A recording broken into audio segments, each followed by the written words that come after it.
Chapter 26. There was a famine in the land, besides the first famine that was in the days of Abraham. And Isaac went to Abimelech king of the Philistines in Gerar. Then the Lord appeared to him and said, Do not go down to Egypt. Live in the land of which I shall tell you. Dwell in this land, and I will be with you and bless you. For to you and your descendants I give all these lands, and I will perform the oath which I swore to Abraham your father. And I will make your descendants multiply as the stars of heaven. I will give to your descendants all these lands, and in your seed all the nations of the earth shall be blessed. Because Abraham obeyed my voice, and kept my charge, my commandments, my statutes, and my laws. So Isaac dwelt in Gerar. And the men of the place asked about his wife. And he said, She is my sister. For he was afraid to say, She is my wife, because he thought, lest the men of the place kill me for Rebekah, because she is beautiful to behold. Now it came to pass, when he had been there a long time, that Abimelech king of the Philistines looked through a window, and saw. And there was Isaac, showing endearment to Rebekah his wife. Then Abimelech called Isaac, and said, Quite obviously, she is your wife. So how could you say, She is my sister? Isaac said to him, Because I said, Lest I die on account of her. And Abimelech said, What is this you have done to us? One of the people might soon have lain with your wife, and you would have brought guilt on us. So Abimelech charged all his people, saying, He who touches this man or his wife shall surely be put to death. Then Isaac sowed in that land, and reaped in the same year 100-fold, and the Lord blessed him. The man began to prosper, and continued prospering until he became very prosperous, for he had possessions of flocks and possessions of herds, and a great number of servants. So the Philistines envied him.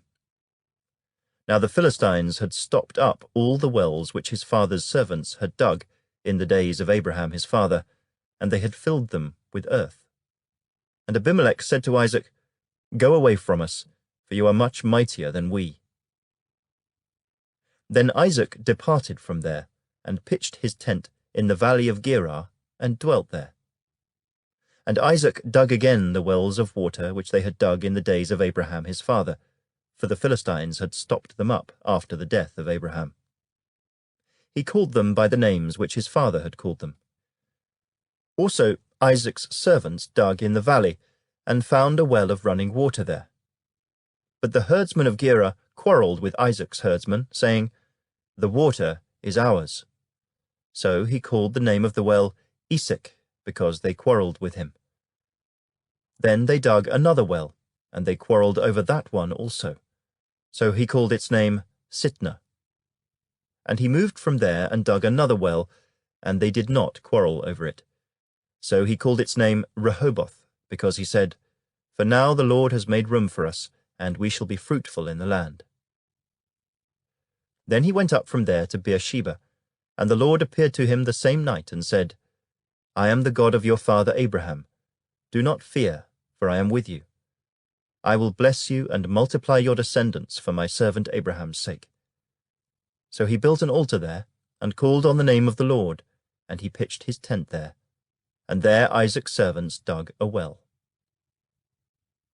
Then Abimelech came to him from Gerar with Ahuzzath, one of his friends, and Phicol, the commander of his army. And Isaac said to them, Why have you come to me, since you hate me and have sent me away from you? But they said, We have certainly seen that the Lord is with you. So we said, Let there now be an oath between us, between you and us, and let us make a covenant with you, that you will do us no harm, since we have not touched you, and since we have done nothing to you but good, and have sent you away in peace. You are now the blessed of the Lord. So he made them a feast, and they ate and drank. Then they arose early in the morning, and swore an oath with one another. And Isaac sent them away, and they departed from him in peace. It came to pass the same day that Isaac's servants came and told him about the well which they had dug, and said to him, We have found water. So he called it Sheba. Therefore the name of the city is Beersheba to this day. When Esau was 40 years old, he took as wives Judith the daughter of Beeri the Hittite, and Basemath the daughter of Elon the Hittite.